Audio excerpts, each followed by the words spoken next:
Now news came to Hithlum that Dorthonion was lost, and the sons of Fingolfin overthrown, and that the sons of Fëanor were driven from their lands. Then Fingolfin beheld, as it seemed to him, the utter ruin of the Noldor, and the defeat beyond redress of all their houses, and filled with wrath and despair, he mounted upon Rochalor, his great horse, and rode forth alone, and none might restrain him. He passed over Dor Nufaugif, like a wind amid the dust, and all that beheld his onset fled in amaze, thinking that Orome himself was come. For a great madness of rage was upon him, so that his eyes shone like the eyes of the Valar. Thus he came alone to Angband's gates, and he sounded his horn, and smote once more upon the brazen doors, and challenged Morgoth to come forth to single combat.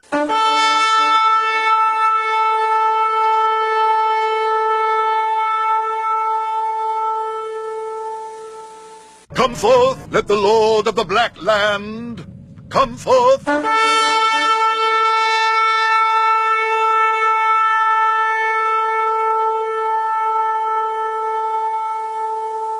And Morgoth came. That was the last time in those wars that he passed the doors of his stronghold, and it is said that he took not the challenge willingly. For though his might was greatest of all things in this world, alone of the Valar he knew fear.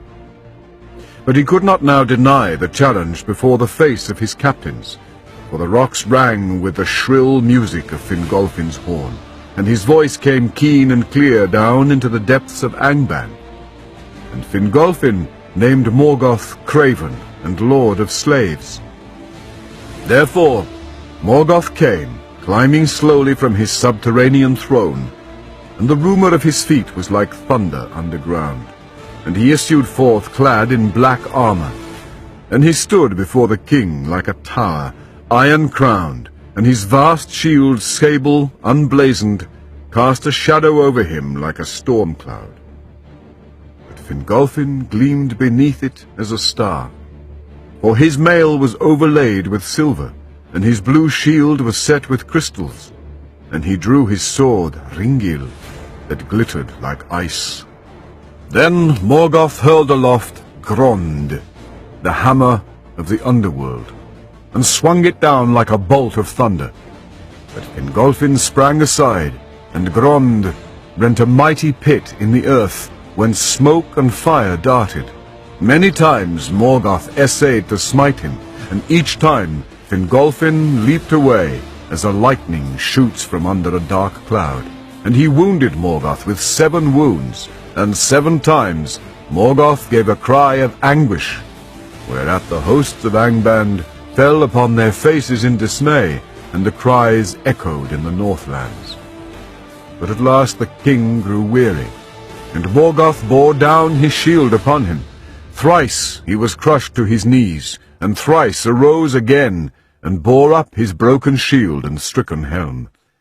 But the earth was all rent and pitted about him, and he stumbled and fell backward before the feet of Morgoth. And Morgoth set his left foot upon his neck, and the weight of it was like a fallen hill. Yet with his last and desperate stroke, Fingolfin hewed the foot with Ringil, and the blood gushed forth black and smoking, and filled the pits of Grond.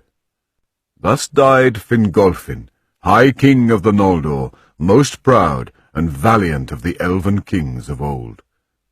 The orcs made no boast of that duel at the gate, neither do the elves sing of it, for their sorrow is too